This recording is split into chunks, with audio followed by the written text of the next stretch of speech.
The young girl cringed when they buckled the eyeless leather mask around the upper half of her face and blinded her. It felt grotesque and unnecessary. But she didn't object. It was the procedure, she knew that. One of the other vessels had described it to her at lunch a month before. "Mask?" she had asked in surprise, almost chuckling at the strange image. "What's the mask for?" "Well, it's not really a mask," the young woman seated on her left corrected herself and took another bite of the crisp salad. "It's a blindfold, actually." She was whispering they were not supposed to discuss this among themselves. "Blindfold?" she had asked in astonishment, then laughed apologetically. "I don't seem to be able to converse, do I? I keep repeating what you say. But blindfold? Why?" "They don't want you to see the product when it comes out of you, when you birth it." The girl pointed to her bulging belly. "You've produced already, right?" she asked her. The girl nodded. "Twice." "What's it like?" Even asking it, she knew it was a somewhat foolish question. They had had classes, seen diagrams, been given instructions. Still, none of that was the same as hearing it from someone who had already gone through the process. And now that they were already disobeying the restriction about discussing it, well, why not ask? "Easier the second time. Didn't hurt as much." When she didn't respond, the girl looked at her quizzically. "Hasn't anyone told you it hurts?" "They said discomfort." The other girl gave a sarcastic snort. "Discomfort, then, if that's what they want to call it. Not as much discomfort the second time, and it doesn't take as long." "Vessels, vessels!" The voice of the matron through the speaker was stern. "Monitor your conversations, please. You know the rules." The girl and her companion obediently fell silent then, realizing that they had been heard through the microphones embedded in the walls of the dining room. Some of the other girls giggled. They were probably also guilty. There was so little else to talk about. The process, their job, their mission, was the thing they had in common.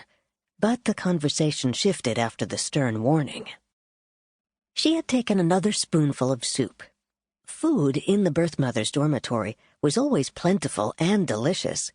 The vessels were being meticulously nourished. Of course, growing up in the community, she had always been adequately fed.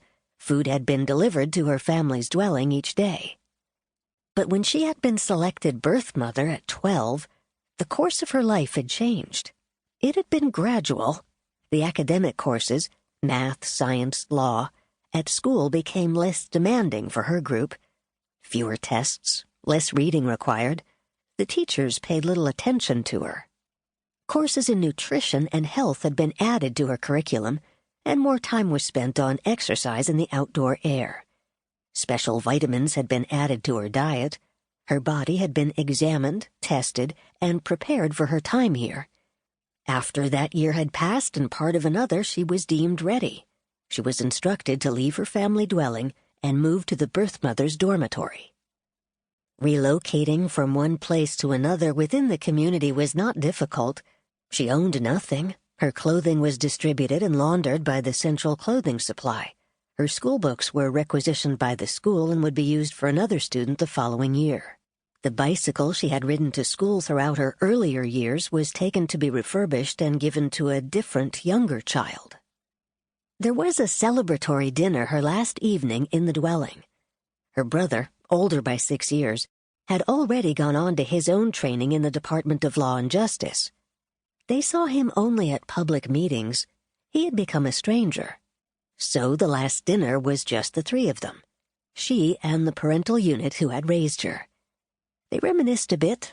They recalled some funny incidents from her early childhood, the time she had thrown her shoes into the bushes and come home from the child care center barefoot.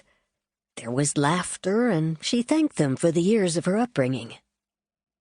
"Were you embarrassed when I was selected for birth mother?" she asked them.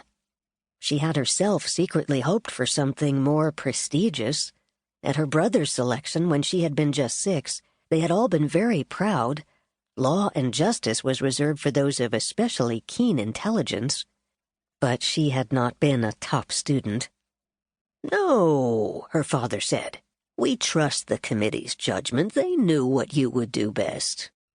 "And birth mother is very important," Mother added. Without birth mothers, none of us would be here." Then they wished her well in the future. Their lives were changing, too. Parents no longer. They would move now into the place where childless adults lived.